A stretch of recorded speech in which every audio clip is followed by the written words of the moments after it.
Because no matter what anybody says about yourself, at the end of the day, it's how you look at yourself in the inside and outside that matters. Welcome to episode 4, part 2 of what I learned from my internship and how you can kind of win at yours. We left off on part 4, lessons about the workplace. And so now we're going to continue on to kind of part 5 of navigating your challenges. So I'm just going to dive in straight to this episode because we've been talking about, for the last 30 minutes from part 1. Thanks for coming on this journey with me, and I hope these are valuable insights for you. I think it's just kind of nice to hear about other people's, things. And it's not only my experiences. I know most of it is my experiences that I'm talking about, but I think I try to filter in a little bit of other people's and people that I've heard about, and I hope that's helpful for you as you're navigating your career, because that's kind of what this podcast is all about. So let's get straight into it. Navigating challenges. So I think this one's a big one. I personally didn't really experience this. I've experienced challenges. That's not what I meant. But I think the main challenges I'm talking about is not getting along with people. And I think this is a really real, raw thing that happens, because honestly, at the end of the day, you're not going to get along with every single person that you meet. It happens. Personalities clash, people clash with each other, and it's okay. It's human to not work together all the time. But I think, how can we do this in a professional way that is somehow synergistic? Because you do want to have a good working relationship. You might not be best friends, but in order to have a conducive work environment, you do need to get along. I've heard from interns that don't get along with their mentors, but I've also heard from other people that I've talked with not getting along with everybody in their office. And it's totally fair. But how can you kind of learn from that? What is it about you guys that aren't aligning? Is it the values? Is it how fast you're going? Because I think speed is a big thing. Some people learn at a slower pace and other people learn at a faster pace. Some people do work at the last minute, whereas other people do work throughout in a structured time, and it might not seem to the other person that they're doing the work, even if they are doing it. I think kind of the important thing is to stay professional and not gossip or chit-chat about it. Obviously, you can tell your friends about it and your family and whatever. I mean, that's what we're here for. That's what your peers are here for. I'm always here if you want to kind of just get something off of your chest. I think it's really important to listen to people. But when you're in a workforce, I do think it's also really important to stay professional, because word gets around. People know what you're talking about. Believe it or not, people are more observant than you actually give them credit for. If I said something like, I don't like this person, that will get around and people will know about it. It's inevitable. And that doesn't really look good. That kind of makes you look like you're looking kind of for conflict and things like that. And so I think it's really important to first stay professional about whatever you're not getting along with. And then I think also lean on other people, because maybe there's other people in your office that you do get along with. How can you kind of use them, be curious about how they get along with other people, and use that to their advantage? How are they navigating working with the person that you're not really getting along? Is it the way they communicate? Is it the way they kind of give them space and then approach them? Because then you can use those tips and go from there. And if you do feel comfortable, maybe just ask, hey, you handled that conversation really well. I was wondering kind of what you did. Or just notice it, be observant, and kind of learn from that. So I think that's really important. And also, just if you do get along with other people, then talk to them more, try to work with them more, because at the end of the day, you are in charge of your working relationships. Nobody can make you feel a certain way. You can only let somebody else's opinions and perspectives of you get into you and hinder what you need to, but they're not doing that. They're projecting that onto you. You are still in control of how you take that in. And I think that's really important, because if somebody's belittling you or if somebody's being mean to you, don't take it personally. Think about, oh, they're saying that to me, but maybe they're projecting that onto you. Maybe they've had a really bad day. And yes, it's unfair for them to do that, but also it's not you. You know who you are. You need to be so secure in yourself and know what it is that you're capable of, know your worth, And that will get you so far, because no matter what anybody says about yourself, at the end of the day, it's how you look at yourself in the inside and outside that matters. So that's important. And I guess that leads to the next point about not taking it too personally and knowing your worth. I think the other one is prove your capability and be consistent and know your quality of work. Because if you show that you are capable and that you can do the hard stuff, you can do the work that they give you, you can actually go above and beyond the work that they give you, that shows commitment. And even if you don't get along with the relationship, it just shows that you're a hard worker. And no matter what the circumstances are in your environment, that you can do it. You are capable and you are great. I hope this all makes sense to you. And then I guess another one is also documenting your work and your success. Throughout my internship, I actually had a running report of what I did every single week. And I think that's really important, not only for you to just see what you've done throughout the internship, because let me tell you, it is so easy to forget. Always bring a journal with you everywhere you go, every single meeting, no matter where it is, no matter how little you think it is, just bring the journal and jot whatever you can down. Because I think, one, it looks better when you're journaling rather than looking on a screen. I think sometimes with a screen, it looks like you're dissociating, or, maybe you're not listening to actually what they're doing. Whereas with a journal, I feel like it's pretty clear that you're taking notes on what they're saying, because it's another level of accountability and traceability of what you've done. So if they said that, oh, you didn't do that, you can be like, oh, actually, I did that at, whatever date it was, and I can pull it up for you here. And it shows that you're not kind of disorganized as well. And also when those mid-evaluations or whatever evaluations come up, you can be like, hey, this is what I've done so far this summer, and I'm pretty proud of it. Can you please let me, know what your feedback is and bring it back up? Maybe it was something that you're really proud of, like a presentation, or maybe you spoke at a meeting and you got feedback on your thoughts, or you felt proud that you were able to bring something to the table, which I know is always scary, especially when you're starting out. Sometimes you just feel like you have no idea what you're saying in these big meetings, and then, that's a huge accomplishment. And so just documenting your process.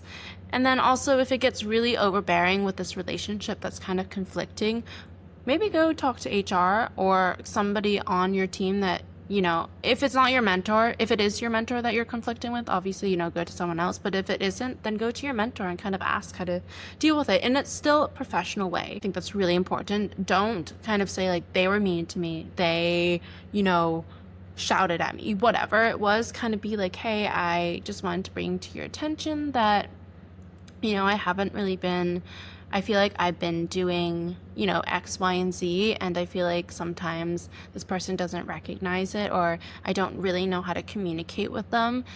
Could you give me any pointers or help me navigate the situation? And then if you really want to, I think HR is another place to do it, but I also think it's important to document it as well, just, to show a little proof of what you've been going through too. And I think this is really fitting for also work and businesses when you are a full-time employee, because at the end of the day, and I say this so much at the end of the day, but it's so true, is that you deserve to be treated with respect. And if it's not respectful, that is something to bring up. And that is a way of advocating for yourself. And believe me, I know it's really challenging. I have a really hard time with conflict. I'm very avoidant with it. I don't like to confront people. It's one of my greatest fears that I'm, still working on. And we could also, maybe I need to reflect on that a little bit more before I talk about it, to be quite frank. But it's something that is hard, and I get.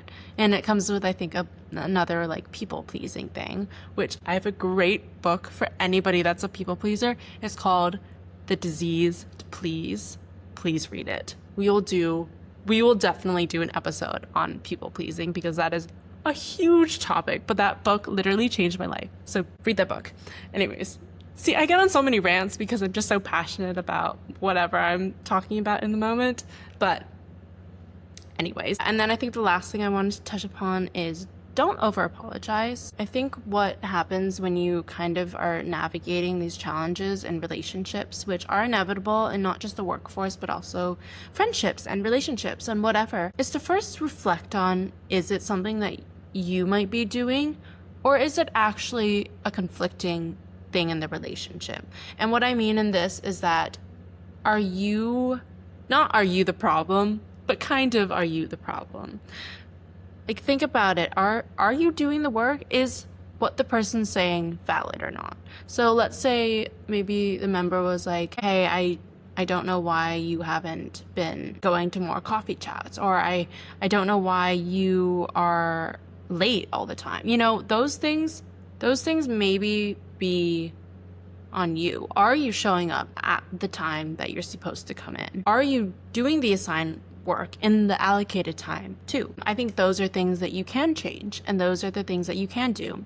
Now, if it's kind of like you show up at 9, you're supposed to get at the office at 9 a.m. and they're asking why you're late, you can be kind of like, oh, I am getting in at 9 a.m. Did you want me to come earlier? I thought, 9 a.m. was the agreed upon time, or things like that. But if it's kind of more of conflict of being mean, as in passive aggressiveness and things like that, or kind of that power dynamic, which we can go into a whole thing with like the Stanford prison experiment, when people are given that power, like manager roles or, a warden, whatever it is, and then they think that they have all this control and power over you, and they use it to kind of an evil level of being just super rude and disrespectful to you. That is a whole different thing, and that needs to be treated in a, again, professional way, but it does need to be treated, because you should not feel that way. No matter if you are an intern, I think everybody should be treated with love and respect. I think it's the bottom line. And maybe if they're not, maybe that's just telling something about the company culture. If they're not treating their members with respect, do you want to be working there? And so that's another learning experience too. And also seeing how HR deals with these problems is also very telling. So you never know. I think that's really important. So I guess if you face tension, frame it as an opportunity to either step up and reflect, or, advocate for yourself. And always, go to a trusted colleague or HR, but stay professional. Don't let it go into like this gossipy topic, because I don't think that's fruitful or conducive to anybody in the workforce, or even in relationships in general. Now we're going to be moving into part 6. That was a juicy one. I'm glad we left that for part 2, because I think I just ranted about that for maybe 15 minutes. So let's go into part 6, and this is asking for what you need. With my internship, I was really lucky that I had weekly touch bases, which we call TBs, which I'm sure a lot of people have as well. And this was really helpful because I got to understand what the agenda was for each week and what the expectations were. And it also asked for time for me to ask for feedback or advocate for what I wanted to do. If I was really interested in looking into the consumer, I could ask for that in this meeting. Or if I wanted feedback on maybe a presentation, that I could ask for that too.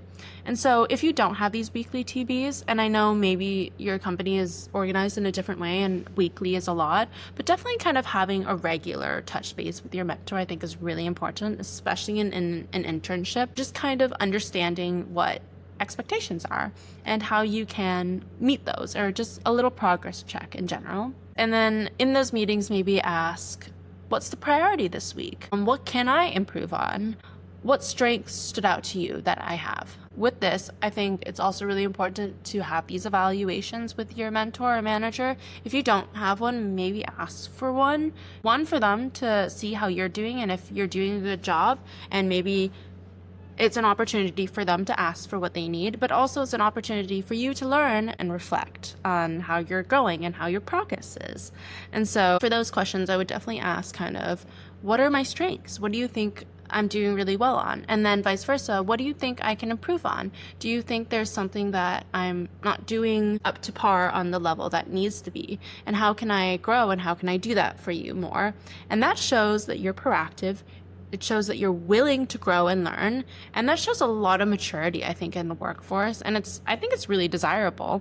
I definitely have gotten a lot of advice from my mother. So some of this is hers as well, which I really want to do an episode with her on. I think it'll be really interesting. She is probably one of my biggest mentors to look up to, and just how she's navigated her career. But yeah, she's always told me to be willing to learn and grow, and that really shows that you are stepping up and that you're engaged. And then another thing that you can ask is, I think especially at the end of the evaluation, just kind of ask Is there anything more that I could have done in this internship to make me a more ideal candidate? That goes along with the improving, but it also shows that you know that you've done things, but it's also just being curious about what more could I do? Because if you are hired, you could bring that into the next step of this path, or you could bring it into the next company that you work on as well.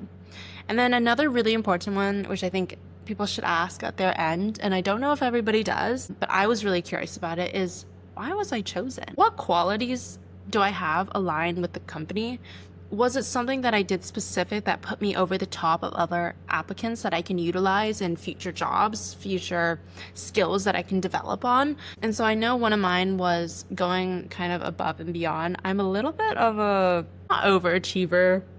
I don't want to say that. I don't think I'm an overachiever, but I definitely do probably more than I need to do. And that can come up with some faults too, but one of the things that I did is that they were asking for trends, and I made a little mood board or presentation or Pinterest board to talk about it. I also emailed within the 1 to 2 hours of when they responded. I think that's just good email status. Also, I was low-key desperate, so that's another thing. But I was dealing with the time zone, but I think it's really important to email quickly back. It shows that you're responsive. It shows that you will be emailing to emails in a timely manner. And I especially think, at least for my internship, it was really important to respond pretty quickly to things. So that was just also in line with the company culture. Obviously, if it's a cultural difference where, don't email outside of hours too, like that's a thing because work-life balance. But try to respond in a timely manner and also do more than what they ask for, especially in interviews and things like that, because it just shows that you're different, you are motivated, and you are really passionate about what they're doing. And who doesn't want somebody that's passionate and willing to go above and beyond for the company, especially in an interview? So kind of knowing that, I think is important because then you can utilize that in different interviews that you'll have. So yeah, and then part 7 is about networking with intention. And so I know I've talked a lot about networking, but I really, really firmly believe that coffee chats are gold. They say that coffee is literally the gold of the business. It makes the most money because it's highly overpriced. And really coffee chat again with anyone, even senior leaders, and prepare those thoughtful questions. I think I already gave you a little bit, but I'll just go over them quickly again. Like if you were just starting out, or if you're in my shoes, what advice would you give to me? What are the biggest challenges? How did you overcome them? I think it's always so interesting to learn about how people overcame what they were going through and navigating, because I assure you, at some point in your career or journey, you're gonna go through these same challenges, and now at least you have some tools that other people did. It might not be the same situation, it might not be fixed with the same tools that they use, but at least gives you a little bit of insight into what the problem was, what problems could arise, and how you can kind of navigate them. So you're not kind of like, oh my gosh, what do I do? Because I know I was in a situation where it was just, I was really confused about a topic, or I didn't really know how to work with other people. I'm somebody, and I've definitely grown a lot over time, but where it was scary to work with other people because I felt like I just couldn't depend on them, so I would take on the work all on my own. But then I would hold a lot of, not resentment, but I just felt like I was in this all alone, and it didn't feel good, especially when we're supposed to be collaborating. And it's so important to collaborate because people can bring so many different perspectives.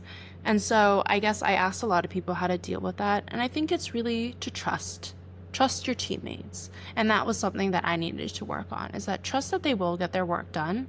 And if they don't, hold them accountable for that. Don't just do it for them, because they're never going to learn if you do that. So hold them accountable for them. Having a plan helps get you to that next step of intention to actionable steps. And so I think that's really important to kind of learn. And that was one of the difficulties that I had to do. And then also I think is really important is how to advocate for yourself. How did you move up positions, especially if it's a senior member? I think that just gives you a little bit of insight on how a future career trajectory works at this company. So, do most people go from associate to manager in 1 to 2 years? How did you do that? And then another one is, why did you choose this role? I think that's goes again into episode 2 when we talked about passions, of just why are they passionate about this? And does that align with what you like?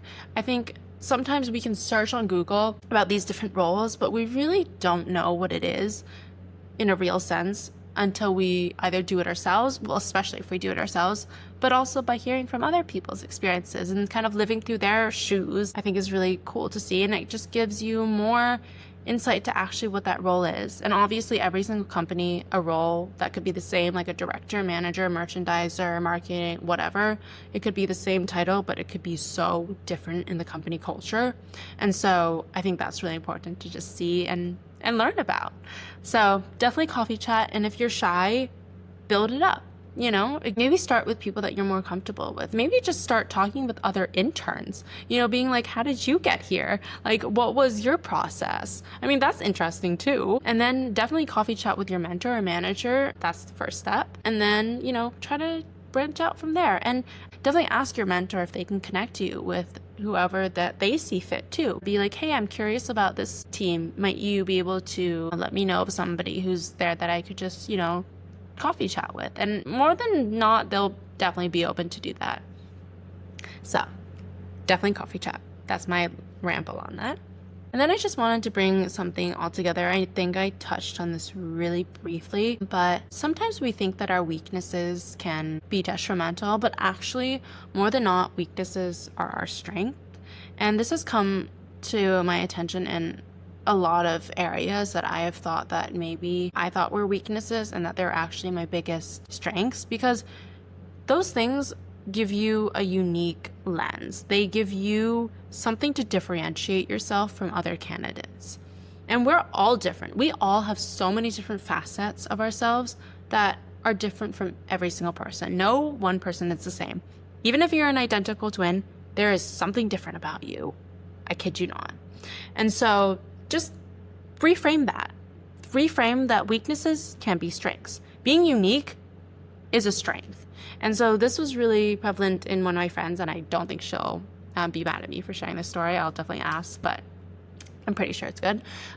She was saying that how she kind of went into accounting and finance, and she thought that she changed her major mid-on to marketing, and she thought that she had kind of wasted those, you know, formal years of doing accounting. But actually it didn't, because she had the skills of knowing Excel. She had the skills of knowing how to financially build a company. She knew what it took to be financially strong. She knew, you know, how to read the balance statement. She knew how to do the cash flow. She knew about investing, and it actually gave her a different lens into marketing, because everybody needs a financial lens. You know, you have to sometimes think about marketing through finance.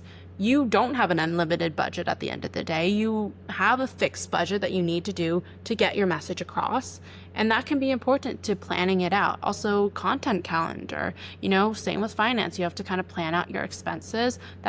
Those skills can help. That organizational skill can help with planning out that content calendar. So you never know what things can be added. So when you take a look at your resume, and this is what my advice is, look at your resume and see how you can tailor that to the role that you're applying for. You don't have to change your experiences, just tailor the things that you learned from them and how that can fit into the role. And that can bring something unique.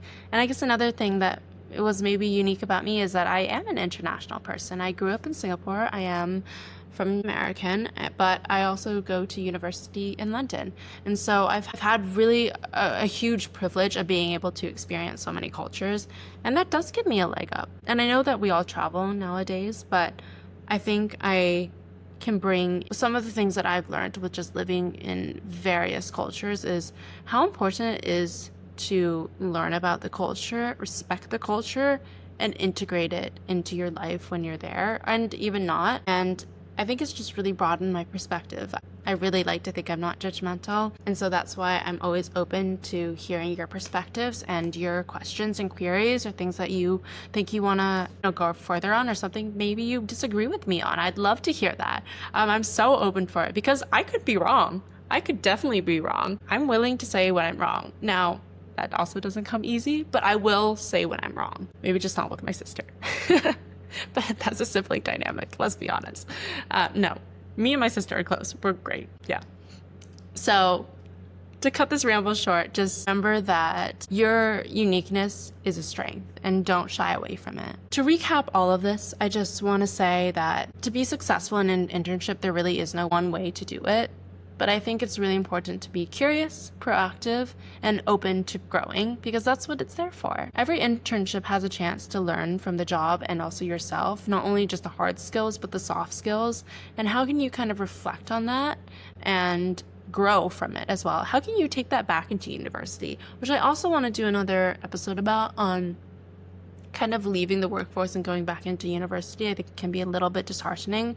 I know I'm kind of feeling that just because I just feel like going back to university sometimes feels a little bit like a step back. And I want to reflect on that, on why it feels like that. So the main takeaways is setting intentions is important because it helps to clarify what we want and why we want it. And then also, when we have a clear purpose and direction, we are more likely to make the choices in alignment with our values and our priorities. And this gives you a sense of agency and control, and also a little bit of accountability to adjust. I just really wanted to leave it with just to be open, and I really hope you guys enjoyed these 2 parts of my internship experience, and I hope you learned something, and hopefully maybe you can take it into your next internship. I know internship season is kind of ending. I would really encourage all of you to kind of reflect on your internship, either talking to somebody or writing it down and things like that, and just give yourself a beat to also really be proud of yourself that you did this. No matter how long your internship was, you took the courage to take a step into your career and learn from it. Learn from what you liked, learn from what you didn't like. No bad experiences. You can always learn from it. What didn't you like about it? Why don't you like that? And now you know you don't want to go into that. I've heard from countless of people that they've done internships that they've hated, and now they know. Now they don't have to waste their time to do that as a full-time job and be committed to something. So there's no bad experiences, no regrets in life, only learning opportunities. And thank you so much for listening. I really hope you enjoyed it and took something away from that, and I'm excited to get into another episode. Thanks so much for sticking with me. I really appreciate it, and I really hope this is a learning opportunity and we're growing together in this. I'll see you guys for episode 5. Thanks so much for listening to Her Career, Her Way.